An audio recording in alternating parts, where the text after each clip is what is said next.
बिस्मिल्लाहिर्रहमानिर्रहीम। Dear students, अस्सलाम वालेकुम।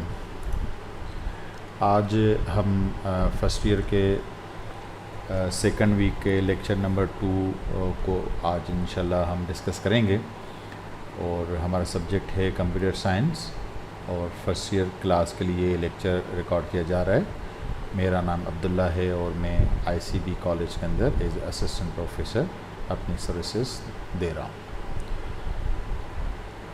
आज का लेक्चर को शुरू करने से पहले हम पिछले लेक्चर को एक थोड़ा सा रिवाइज़ करेंगे और रिवीजन करने के बाद हम लोग आगे नए लेक्चर की तरफ मूव करेंगे। पिछले लेक्चर में हम लोगों ने कंप्यूटर के इंट्रोडक्शन के हवाले से पढ़ा था और उसमें डिफरेंट कंप्यूटर्स के बारे में डिस्कस किया था और उसके हवाले से हमारी डिस्कशन हुई थी, जिसमें हमने ये डिस्कस किया था कि इनपुट डिवाइसेस कैसे डेटा को सेंड करती हैं सेंट्रल प्रोसेसिंग यूनिट या मेन सिस्टम यूनिट को। मेमोरी के अंदर वो डेटा होता है और फिर सीपीयू की तरफ प्रोसेसिंग के लिए जाता है। उसके बाद फिर आउटपुट जनरेट होता है, लाइक वो चीज़ मतलब हमने डिस्कस की थी। उसके बाद दूसरा हमने ये डिफ़ाइन किया था कि कंप्यूटिंग डिवाइस में और एक नॉर्मल सिस्टम के अंदर क्या डिफरेंस होता है, जिसमें यह बताया गया था कि कंप्यूटिंग डिवाइसेस जिस तरह वॉशिंग मशीन है या फिर माइक्रोवेव ओवन है, ये एक स्पेसिफ़िक टास्क के लिए बनाए जाते हैं। इनके अंदर जो प्रोसेसर होता है वो एक ख़ास काम के लिए डिज़ाइन किया गया होता है और उसमें वो ख़ास प्रोग्राम ही चल सकता है, बाकी जनरल पर्पस कोई भी काम उसके अंदर हम नहीं कर। इसी तरीके से हम लोगों ने डिटेल के साथ ये क्लासिफिकेशन ऑफ डिजिटल कंप्यूटर को डिस्कस किया था कि डिफरेंट जो डिजिटल कंप्यूटर्स हैं, जिसमें सुपर कंप्यूटर है और उसके बाद फिर मेन फ्रेम कंप्यूटर आता है, और इनकी जो क्लासिफिकेशन के जो करैक्टरिस्टिक्स हैं या ये क्लासिफाई क्यों किए गए हैं, वो हमने बेस्ड ऑन उनके साइज़, उनकी कॉस्ट, उनकी स्पीड, ये डिफरेंट फैक्टर्स थे जो कि हमने डिस्कस किए थे कि किसी भी कंप्यूटर को एक से दूसरे से अलग करने के लिए ये चीज़ें हैं जिनके बेस पे super computer main frame computer से अलग होता है और मेन फ्रेम मिनी कंप्यूटर से, और इसी तरह माइक्रो कंप्यूटर या पर्सनल कंप्यूटर को हम देते हैं। इसी तरह हम लोगों ने फिर देखा था कि डे लाइफ के अंदर मतलब रूटीन के अंदर हम लोगों को जिन टेक्नोलॉजीज़ की ज़रूरत है उनमें इंटरनेट ऑफ थिंग्स और उसके बाद फिर क्लाउड कंप्यूटिंग और फिर हमने डेटा सेंटर्स का तज़किरा किया था। आज हमारे पास जो टॉपिक्स हैं, पहले टॉपिक से type of computer software. Computer software को डिस्कस करने से पहले ये चीज़ डिफ़ाइन करना ज़रूरी है कि हमारे पास कंप्यूटर हार्डवेयर जो कि हमने पहले लेक्चर के अंदर डिस्कस किया था वो क्या होता है और सॉफ्टवेयर क्या होता है। जिस तरह यहाँ पे आपके सामने बुक में लिखा हुआ है कि all physical component of computer system such is a monitor, keyboard and hard drive, printer along with their circuitry connecting and so on, सारी चीज़ें जो भी जिसको टच किया जा सके, जो वेट जिसका हो, वो कोई जगह लेती हो चीज़, मतलब ईच एंड एवरीथिंग जो कि मतलब जिसको हम टेंजिबल पार्ट्स कहते हैं, उन सारी चीज़ों को हम हार्डवेयर कहते हैं। इसी तरह सॉफ्टवेयर के अंदर क्या होता है कि software is any set of instruction, यानी कि आप इंस्ट्रक्शन, मिसाल के तौर आप मैं किसी को कहता हूँ कि भाई आप इधर आइए, अब ये जो इंस्ट्रक्शन मैंने दी इधर आइए, ये विजिबल नहीं है, इसमें किसी को वो नज़र नहीं आ रहा, जस्ट इंस्ट्रक्शन है जो कि उसने अंडरस्टैंड की, फॉलो किसने किया, उस स्टूडेंट ने किया। सो कंप्यूटर सिस्टम के अंदर भी ऐसा ही होता है कि हार्डवेयर से काम लेना सॉफ्टवेयर का काम होता है और in the form of instruction होता है, इसलिए कहा जाता है software is a set of instructions which tells the computer what to do and how to do. बड़ा इसमें क्लियर बताया गया है कि what to do and how to do, क्योंकि कंप्यूटर अपने तौर पर कुछ नहीं करता, तो इसलिए हम उसको बताते हैं कि आपने क्या करना है और कैसे करना है। दोनों चीज़ें जब तक नहीं बताई जाती कंप्यूटर को, तब तक वो कंप्यूटर कोई काम नहीं कर सकता है। तो कंप्यूटर सिस्टम से काम लेना ये सारा का सारा सॉफ्टवेयर का काम होता है। वो सॉफ्टवेयर आगे फिर हम डिटेल के साथ पढ़ेंगे कि सॉफ्टवेयर्स के अंदर जो टाइप्स हैं सिस्टम सॉफ्टवेयर्स की, वो पर्टिकुलर इस हार्डवेयर को कंट्रोलिंग पार्ट के तौर पर लिया जाता है कि इनसे काम लेना। सॉफ्टवेयर के अंदर ये सारी चीज़ें होती हैं। इसके अलावा कंप्यूटर के not do anything on its own, it must be instructed, जो अभी हमने बात की। तो ये सारी चीज़ें सॉफ्टवेयर के थ्रू होती हैं।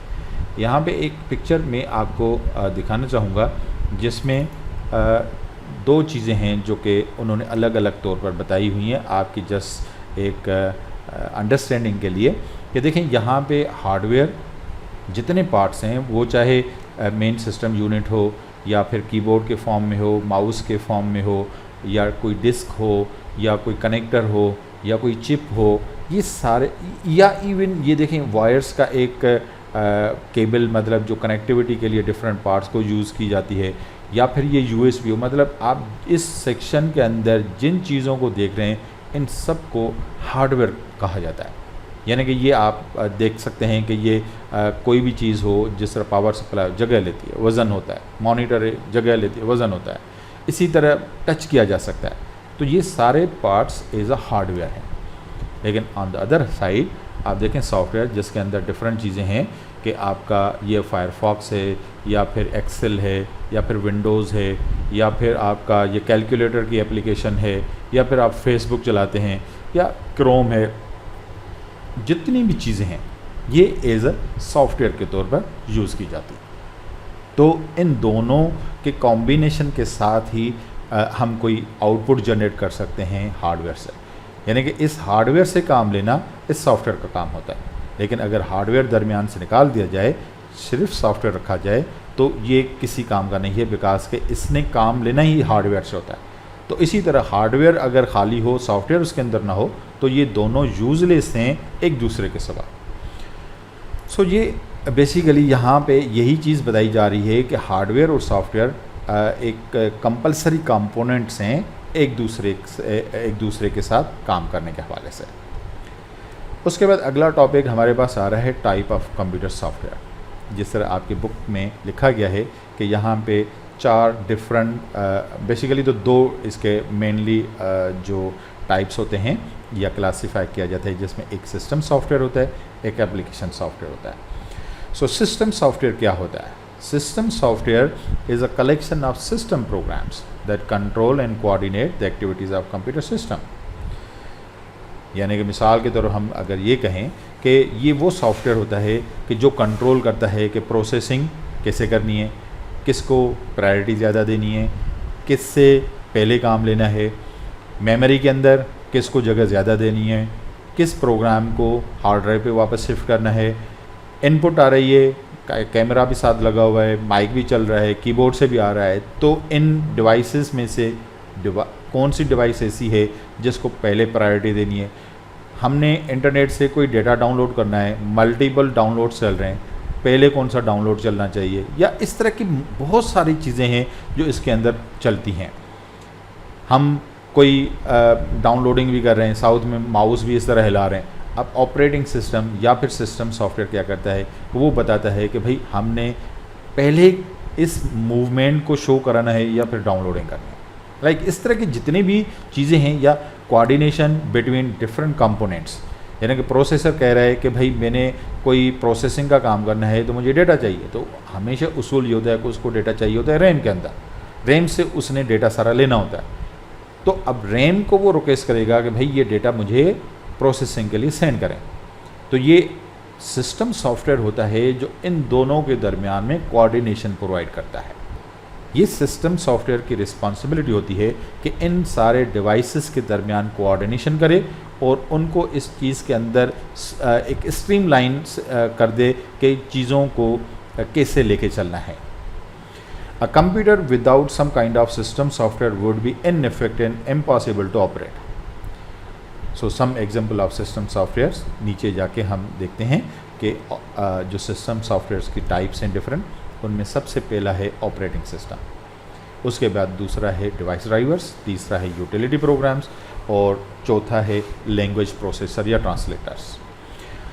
सो इसमें सबसे पहला जो ऑपरेटिंग सिस्टम है, जिस तरह यहाँ पे आप पिक्चर के अंदर भी देख सकते हैं कि उमूमी तौर पर जो ऑपरेटिंग सिस्टम का कॉन्सेप्ट आता है जहनों के अंदर, वो विंडोज़ का आता है। हालांकि विंडोज़ के अलावा बहुत सारे अलग से सॉफ्टवेयर्स भी हैं, जिस तरह आप पिक्चर के अंदर देख सकते हैं कि विंडोज़ माइक्रोसॉफ्ट का है, लिनक्स एक ओपन सोर्स, आगे इसकी डिटेल हम बताएंगे ओपन सोर्स का क्या मतलब है, लेकिन ये ऑपरेटिंग सिस्टम वो कहा जाता है कि ये बहुत ज़्यादा सिक्योर है एज़ कम्पेयर टू विंडोज़ के।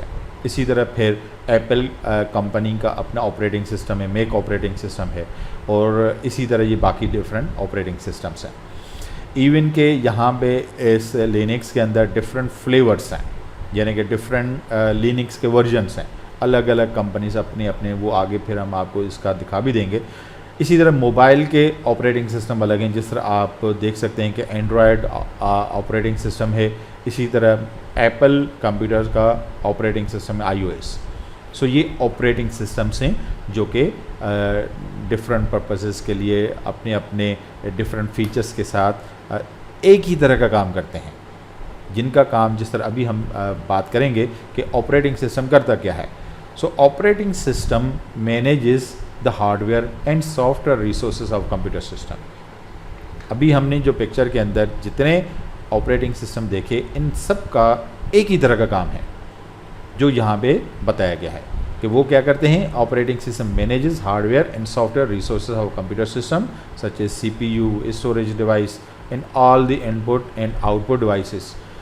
सो ये जिस तरह यहाँ पे आपके सामने एग्जांपल भी है कि विंडोज़ है, लिनक्स है, मैक ऑपरेटिंग सिस्टम है, एंड्रॉयड है, ये सारे अभी पिक्चर के अंदर हम देख चुके हैं। तो ऑपरेटिंग सिस्टम के जो मेनली टास्क हैं वो इनलिस्ट किए गए हैं आपके सामने कि ये सिस्टम रिसोर्सेज को एलोकेट करता है। अब सिस्टम रिसोर्सेज से क्या मतलब है?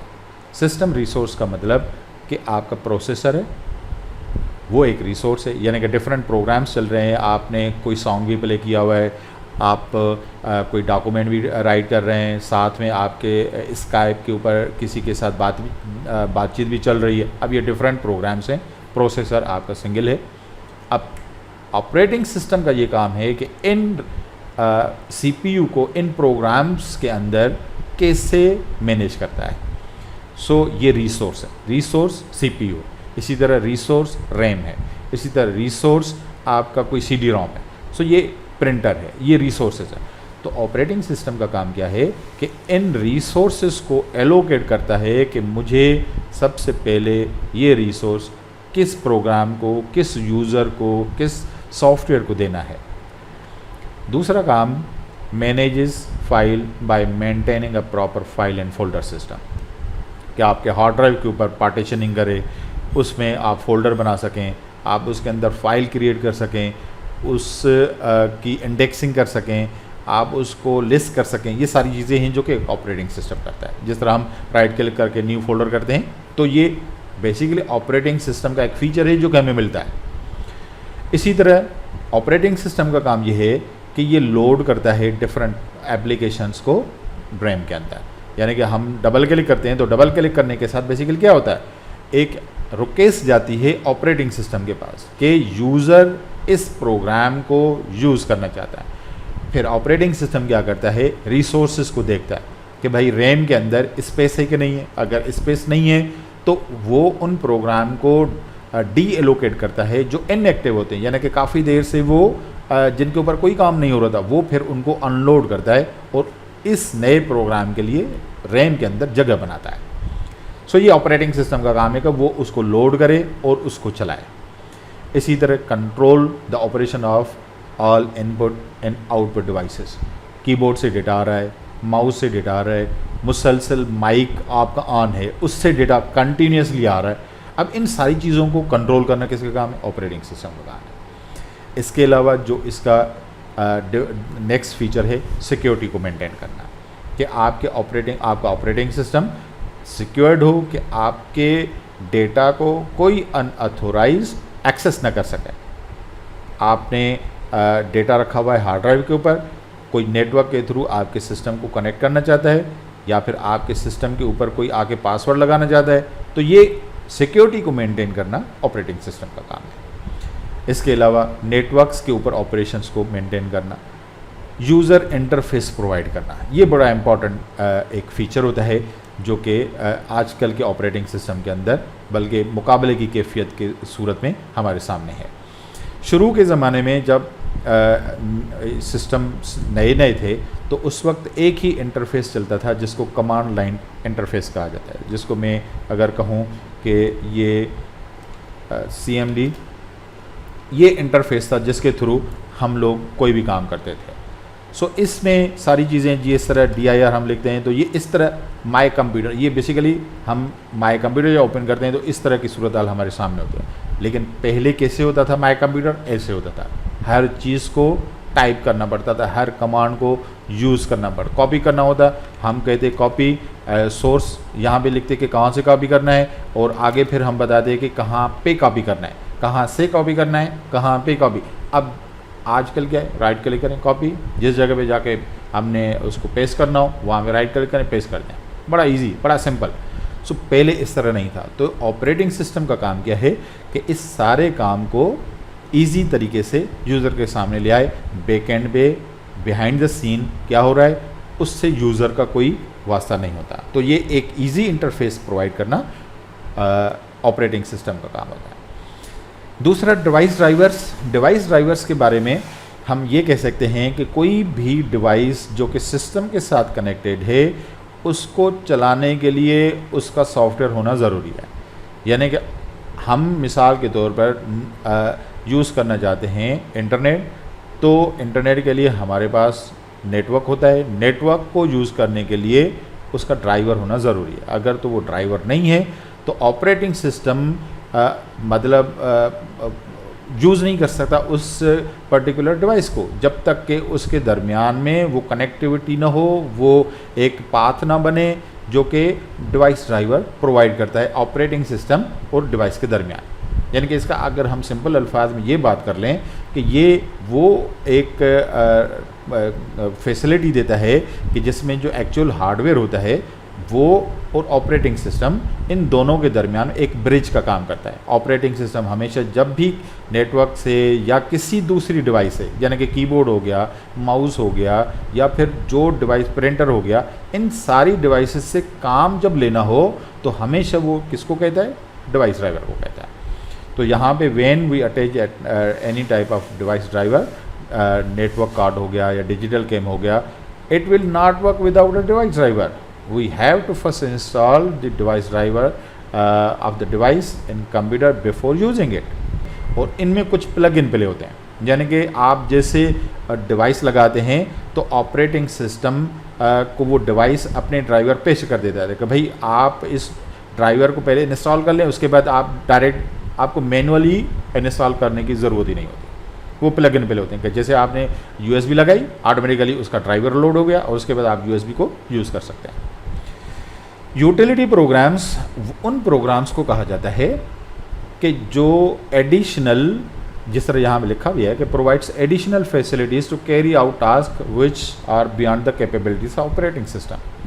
यानी कि कुछ ऐसे फीचर्स, कुछ ऐसे काम जो कि ऑपरेटिंग सिस्टम के अपने सर्किल के अंदर नहीं आते, यानी कि वो उसकी बुनियादी कामों के अंदर नहीं आते लेकिन ज़रूरी भी होते हैं।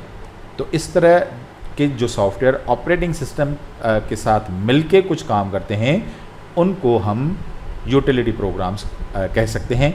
जिस तरह यहाँ पे लिखा है कि डिस्क फ्रेगमेंटेशन। अब यहाँ पे देखें कि ये डिस्क फ्रेगमेंटेशन क्या करता है। डिस्क फ्रेगमेंटेशन एक ऐसा यूटिलिटी प्रोग्राम है जो कि आपके हार्ड ड्राइव के ऊपर मौजूद डेटा को सीरियलाइज करता है।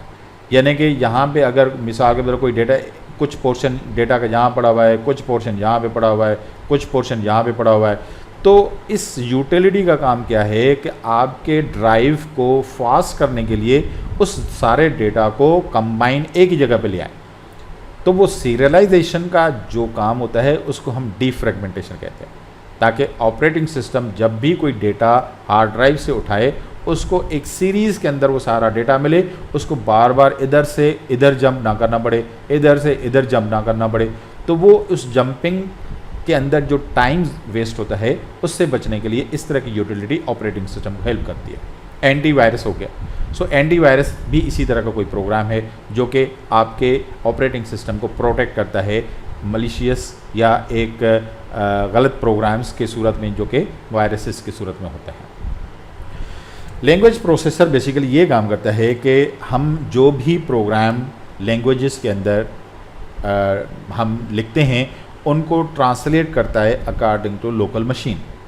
The computer can only understand machine language which consist of zeros and one. ये तो सब जानते हैं कि कंप्यूटर हमेशा वंस एंड जीरोस के सूरत में काम करता है। अब ये वंस एंड जीरोस बेसिकली क्या हैं, कंप्यूटर सिस्टम के अंदर ये कैसे काम करते हैं, इसकी तफसील हम इंशाल्लाह किसी नेक्स्ट लेक्चर के अंदर डिस्कस करेंगे। लेकिन यहाँ पे हम लोग बेसिकली ये देखेंगे कि ये जो ट्रांसलेटर्स होते हैं इनको सिस्टम सॉफ्टवेयर किंग कहा जाता है। इसकी वजह यह है कि अब हर ऑपरेटिंग सिस्टम का अपना अपना मिजाज होता है, अपना अपना स्ट्रक्चर होता है, आर्किटेक्ट उसका डिफरेंट होता है। तो ये लैंग्वेज ट्रांसलेटर उस लोकल मशीन के मुताबिक उस प्रोग्राम को कन्वर्ट कर लेते हैं। सो इसीलिए इनका ऑपरेटिंग सिस्टम के साथ इन डेप्थ कांटेक्ट होना बहुत ज़रूरी होता है और उसके मुताबिक उसको उस प्रोग्राम को जो कि हमने लिखा है कन्वर्ट करने का जो प्रोसेस है वो परफॉर्म करते हैं। इसी तरह असेंबलर है। असेंबलर के बारे में जिस तरह लिखा है कि ये भी एक ट्रांसलेटर है और इस ट्रांसलेटर का काम ट्रांसलेट करना होता है। लेकिन यहाँ पे each computer has its own assembly language, यानी कि इवन असेंबली लैंग्वेज ही हर सिस्टम की अपनी अपनी होती है। लाइक अगर हम मिसाल के तौर पर ले लें कि इंटेल सिस्टम्स हैं तो इंटेल वालों की अपनी असेंबली लैंग्वेज है। इसी तरह अगर आप AMD सिस्टम लें उनकी अपनी असेंबली लैंग्वेज है। तो ये डिफरेंट जो मशीन्स होती हैं हर मशीन की अपनी अपनी एक असेंबली लैंग्वेज होती है जिसके मुताबिक वो असेंबलर उनको ट्रांसलेट करता है। यहाँ पे दो टाइप्स हैं हमारे पास, कंपाइलर और इंटरप्रेटर की सूरत में जो ट्रांसलेटर्स हैं। सो इसमें जो कंपाइलर होता है वो क्या करता है कि हाई लेवल लैंग्वेज को डायरेक्टली कन्वर्ट करता है पूरे प्रोग्राम को वन गो के अंदर।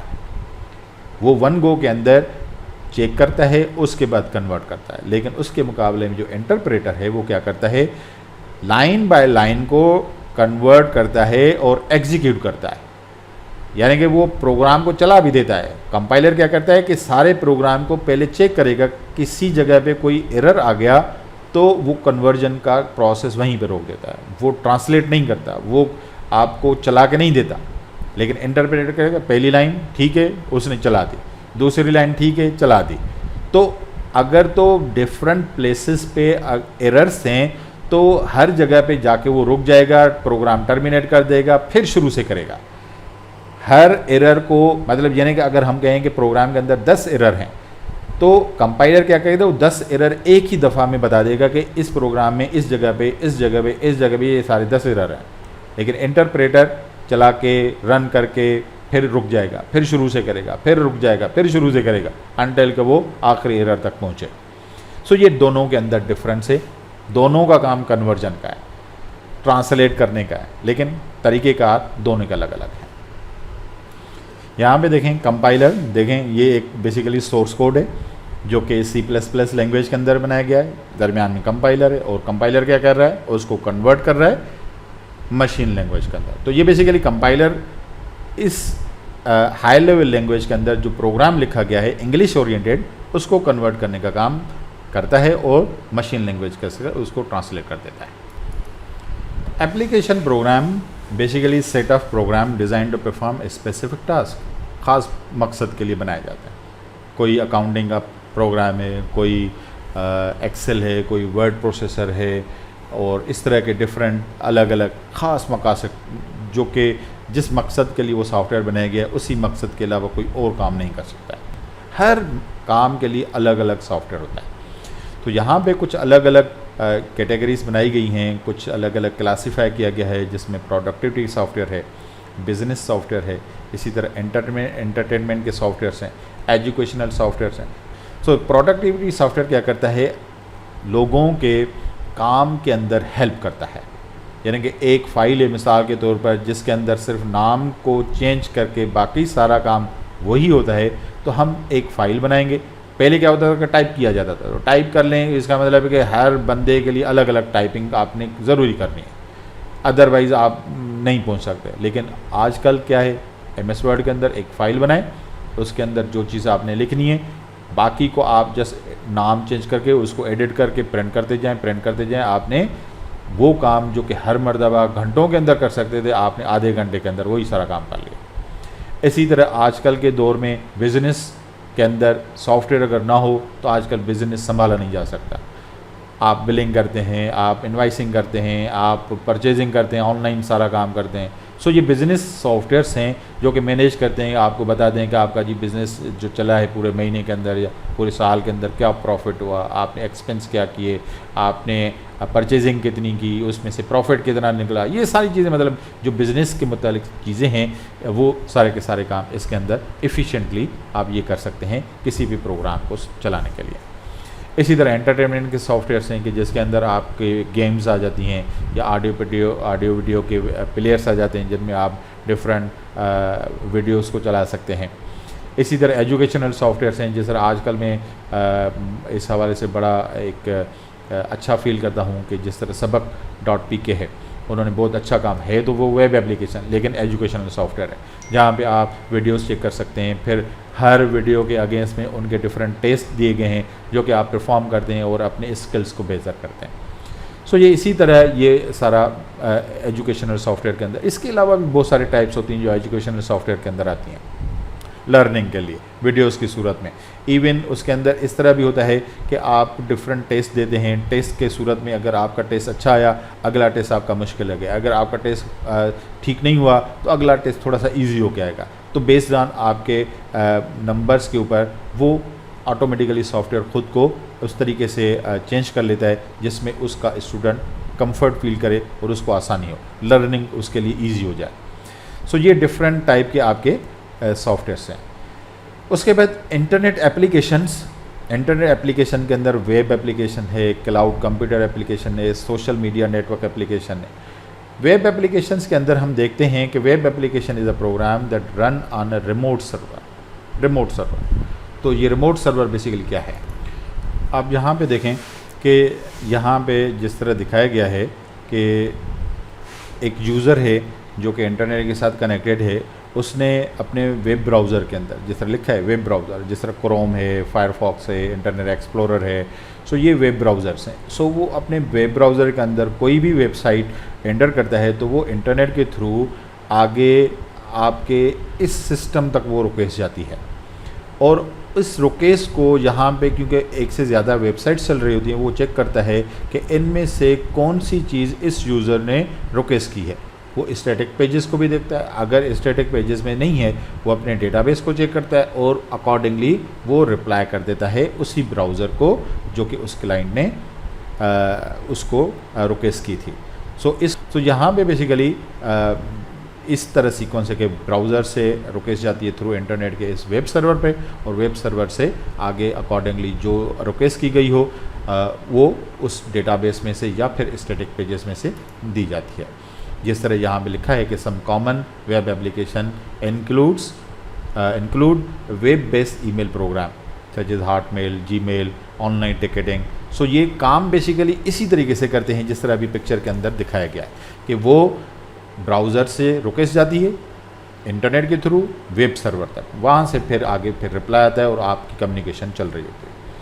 क्लाउड कंप्यूटिंग एप्लीकेशन बेसिकली क्या होता है कि ये ऐसे प्रोग्राम्स होते हैं जिनको आप अपने सिस्टम पे इंस्टॉल नहीं करते हैं, वो आपके चल रहे होते हैं रिमोट किसी दूसरे कंप्यूटर के ऊपर, किसी दूसरे इंटरनेट के ऊपर मौजूद सिस्टम के ऊपर।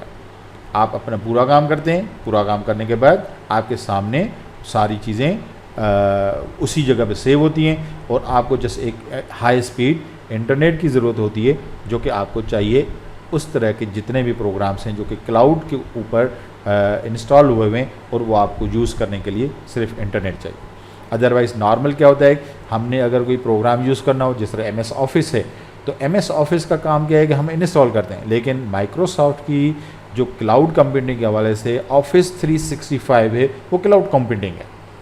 आप अपने परचेज़ करते हैं लाइसेंस परचेज करते हैं और आपको लॉगिन मिलता है। लॉगिन मिलता है तो एमएस ऑफिस आपके सामने होता है। आपने एक्सेल के अंदर काम करना है, आपने जिस पैकेज के अंदर काम करना है वो सारे पैकेजेस आपके सामने एनालिस्ट होते हैं। एमएस वर्ड है, एक्सेल है, पावर पॉइंट है, वाट एवर जो भी आपने यूज़ करना हो। तो ये बेसिकली आपका क्लाउड कंप्यूटिंग। इसके अलावा सोशल मीडिया नेटवर्क एप्लीकेशन, आजकल सोशल मीडिया बेसिकली बहुत बड़ा इम्पैक्ट है आजकल हमारी लाइफ के ऊपर। इस हवाले से एक छोटी सी एनिमेशन है जो कि अभी आपके सामने मैं चलाना चाहूँगा और उसके बाद फिर इसके ऊपर मज़ीद बात करते हैं। Did you know 72% of internet users are active on social media right now? This number is growing fast.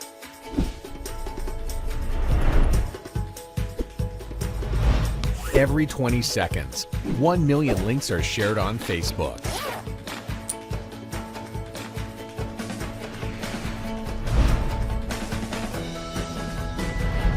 Six billion hours of video are watched on YouTube.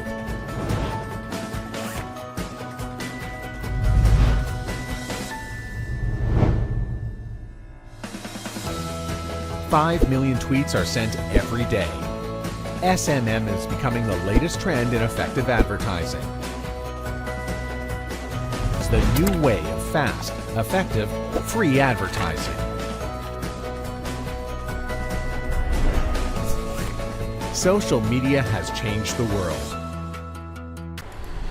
आपने देखा कि फेसबुक, ट्विटर, यूट्यूब और जो भी सोशल मीडिया के platforms हैं, कितना बड़ा इस वक्त दुनिया भर के लोग उसको यूज़ कर रहे हैं और मुख्तलिफ़ कामों के हवाले से, एडवर्टाइजमेंट के हवाले से, सोशल कनेक्टिविटी के हवाले से, बिजनेसेस को रन करने के हवाले से।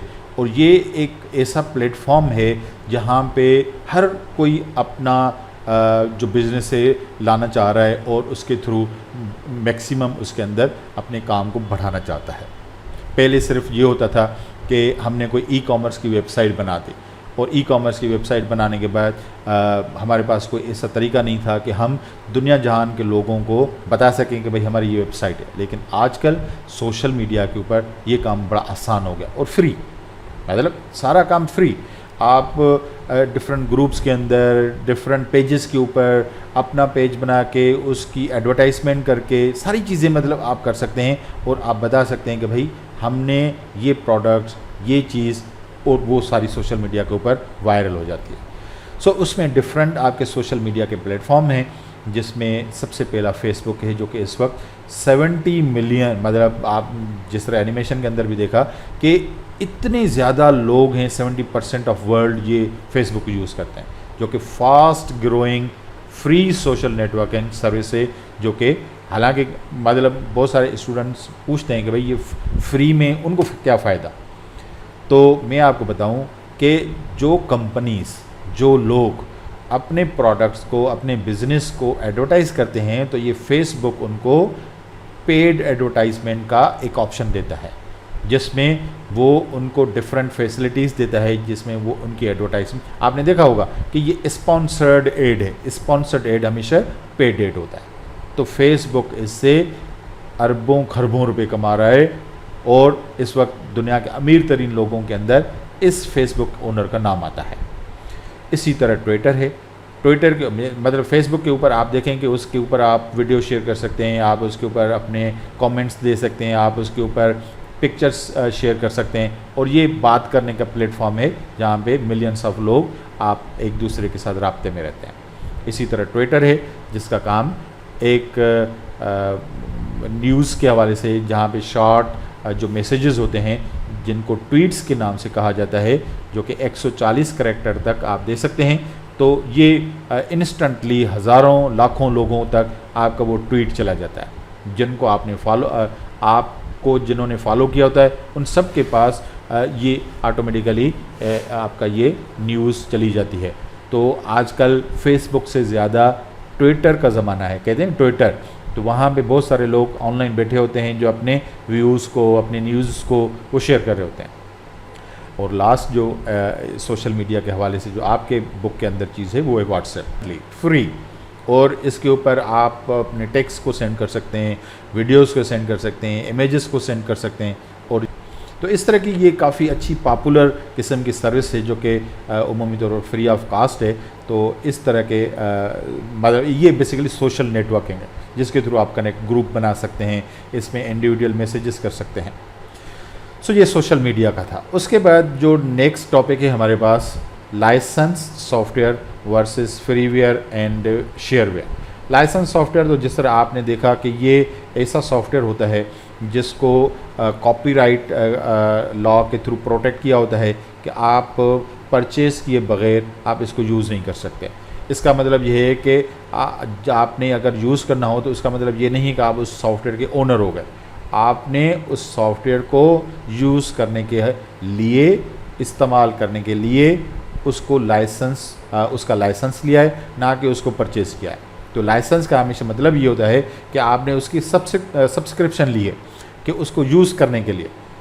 तो समटाइम ऐसा भी होता है कि वो लाइसेंस पर्टिकुलर टाइम के लिए होता है, 1 साल के लिए, 2 साल के लिए, उसके बाद एक्सपायर हो जाता है, आपको रिन्यू करना होता है। और कुछ ऐसे होते हैं जो परमानेंट लाइसेंस होते हैं और उसके बाद आपको बार बार उनकी रिन्यूअल फ़ीस भी नहीं देनी होती। तो ये डिफरेंट इसके वर्जन्स होते हैं जो लाइसेंस मैकेनिज़्म होता है। ओपन सोर्स सॉफ्टवेयर उन सॉफ्टवेयर्स को कहा जाता है जिनका मेन सोर्स कोड अवेलेबल होता है यूज़र्स को, जो कि स्टडी पर्पस के लिए होता है, उसको इम्प्रूव करने के पर्पस के लिए होता है। जिस तरह यहाँ पे लिखा है कि Linux operating system is an open source program. अब लाइनेक्स सॉफ्टवेयर के अंदर मिसाल के तौर पर फेडोरा है, रेड हैट है, इस तरह के डिफरेंट फ्लेवर्स हैं जो कि इसके अंदर मौजूद हैं। शेयरवेयर उन सॉफ्टवेयर्स को कहा जाता है जिनके ट्रायल वर्जन्स अवेलेबल होते हैं, यानी कि होते तो ये भी लाइसेंस हैं, लेकिन इनका जिस तरह यहाँ लिखा है कि the trial period is usually 30 और 60 डेज़, कि आप इसको इस्तेमाल करें, अगर आप मुतमईन होते हैं तो फिर आप इसका लाइसेंस परचेज़ कर लें। तो इस तरह के जितने भी प्रोग्राम्स होते हैं उनको शेयरवेयर कहा जाता है। लेकिन उसके मुकाबले में फ्रीवेयर उन सॉफ्टवेयर्स को कहा जाता है जो फ्री में टोटली, जिनका लाइसेंस होता है लेकिन फ्री ऑफ कॉस्ट होता है, आप उसको यूज़ कर सकते हैं अनलिमिटेड पीरियड ऑफ टाइम के लिए। सो इस तरह के जितने भी सॉफ्टवेयर्स होते हैं वो फ्री होते हैं। जिस तरह हम अगर कहें स्काइप है, फ्री सॉफ्टवेयर है, हमें कोई उसका लाइसेंस पे नहीं करना पड़ता, हम फ्री में उसको यूज़ करते हैं। तो इस तरह के बहुत सारे सॉफ्टवेयर्स होते हैं जो कि फ्री में अवेलेबल होते हैं। उसके बाद नेक्स्ट टॉपिक है फर्मवेयर। फर्मवेयर क्या है? फर्मवेयर बेसिकली उस सॉफ्टवेयर को कहा जाता है जो इस तरह के चिप के अंदर लोड किया होता है at the time of manufacturing. जिस तरह हम लोग कंप्यूटर स्टार्ट करते हैं तो हम कहते हैं कि इसका बायोस का सेटअप चलाना है। अब बायोस का सेटअप क्या है? बेसिकली फर्मवेयर है उस सिस्टम का। तो ये फर्मवेयर उस सॉफ्टवेयर को कहा जाता है जो कि इस तरह के चिप्स में एम्बेडेड, इनको एम्बेडेड सॉफ्टवेयर भी कहा जाता है। जिस तरह आपके बुक के अंदर लिखा है कि firmware is A intermediate between hardware and software, it consist of software embedded in electronic devices during their manufacturing. तो इस तरह की चिप्स में मैन्युफैक्चरिंग के दौरान जिन सॉफ्टवेयर को मतलब बर्न किया जाता है या एम्बेडेड किया जाता है उनको हम फर्मवेयर करते हैं, जो कि हार्डवेयर और सॉफ्टवेयर के दरमियान एक मतलब ब्रिज के तौर पर काम कर रहे होते हैं। उसके बाद internet security prevent measure against threats and that can harm the internet application.